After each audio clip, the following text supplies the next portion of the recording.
प्रशासनाने माध्यमांमध्ये पुराव्यासह हे दाखवलं. 12 ऑगस्टला आपण दाखवलं.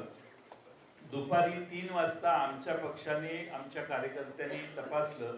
आपण म्हणता ती वस्तुस्थिती याच्यात होती मतदार यादीत ऑनलाईन. आणि 6 वाजता मात्र ती सगळी नावं या बाईंची, म्हणजे या श्रीमती गुप्ता जे आहेत त्यांचं नाव हे त्या ठिकाणाहून काढण्यात आलं. आमचा प्रश्न हा आहे की आपण न्यूज चॅनलच्या मार्फत एक बातमी दाखवता, दुपारी 3 वाजता या महिलेचे फोटो आणि एव्हिडन्स तुम्ही टेलिव्हिजनवर दाखवता, तर सकाळी दुपारी 3ला ती नावं असतात, 6ला ती नावं जातात.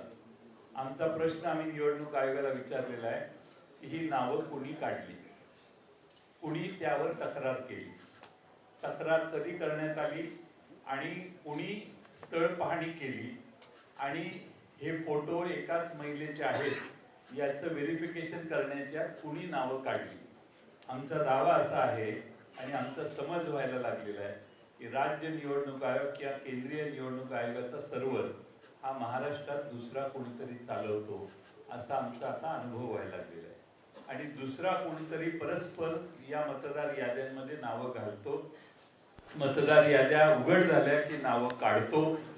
राज्य निवडणूक आयोग असो किंवा केंद्रीय निवडणूक आयोग यांच्या हातात काही नाही आहे, कुणीतरी बाहेरच ही सिस्टीम ऑपरेट करतंय असा याचा अर्थ आहे. आम्ही त्याचबरोबर त्यांना हेही दाखवलं की एकाच पत्त्यावर अनेक नोंदणी आहेत. आता मध्य विधानसभा नाशिक इथं घर क्रमांक 3829 या घरामध्ये 813 मतदारांची नोंद आहे. पुणे कॅन्टोन्मेंट मतदारसंघात बूथ क्रमांक 30 मध्ये घर क्रमांक 226 या घरात 869 मतदारांची नोंद आहे. आणि सगळ्यात महत्त्वाचं म्हणजे दर तासाला मतदार यादी जाहीर होते, किती पुरुषांनी मतदान केलं, किती महिलांनी मतदान केलं, हे दर तासाला जाहीर होतं. विधानसभेला